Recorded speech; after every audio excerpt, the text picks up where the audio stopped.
एक दफा एक कमजोर और बूढ़ा आदमी अपने बेटे, बहू और अपने 4 साल के पोते के पास रहने के लिए गया। कमजोरी और बुढ़ापे की वजह से उसके हाथ कांपते और नजर भी सही नहीं आता था।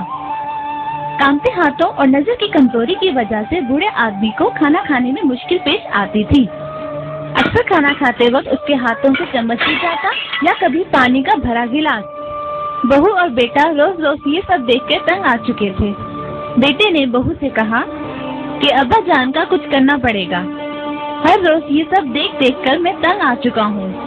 कभी प्लेट गिरती है तो कभी दूध। मेहमानों के सामने तो मुझे अलग शर्मिंदा होना पड़ता है।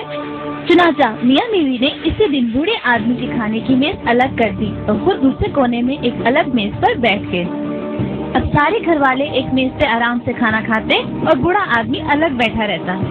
चूँकि बूढ़ा आदमी खाने के बर्तन तोड़ देता था, इसलिए उसके लिए एक लकड़ी का प्याला लाया गया ताकि तोड़ फोड़ से बचा जा सके। बूढ़े वालिद को अलग करके अब मियाँ बीवी खुश थे। अलग बैठकर कभी कभी बुजुर्ग की आंखों में आंसू आ जाते, क्योंकि वो अपने आप को अकेला महसूस करते थे। 4 साल का छोटा बच्चा ये सब कुछ खामोशी से देख रहा था। एक दिन शाम के वक्त बाप ने देखा कि बच्चा कुछ बना रहा है। उसने बच्चे से पूछा कि तुम क्या बना रहे हो? बच्चे ने जवाब दिया कि मैं आपके और अम्मी के लिए एक लकड़ी का छोटा सा प्याला बना रहा हूँ, जिसमें मैं आपको बूढ़ा होने पर खाना दूंगा। ये कहकर बच्चा मुस्कुराया और दोबारा काम में मसरूफ हो गया।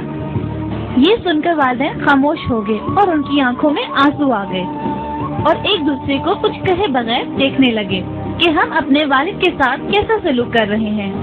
उसी शाम बेटा खाने के वक्त अपने वालिद का हाथ पकड़कर सब घर वालों के साथ एक ही मेज पर ले आया। चुनाचा इसके बाद मियाँ बीवी ने किसी बात की परवाह न की और हर वक्त उनकी दिलजोई में लगे रहे।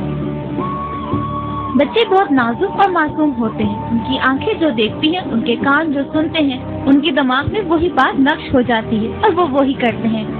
अब हम सबको ये देखना चाहिए कि हम अपने बच्चों को कैसा माहौल दे रहे हैं, क्योंकि उन्होंने इसी रवैये को अपने लिए अपनाना है।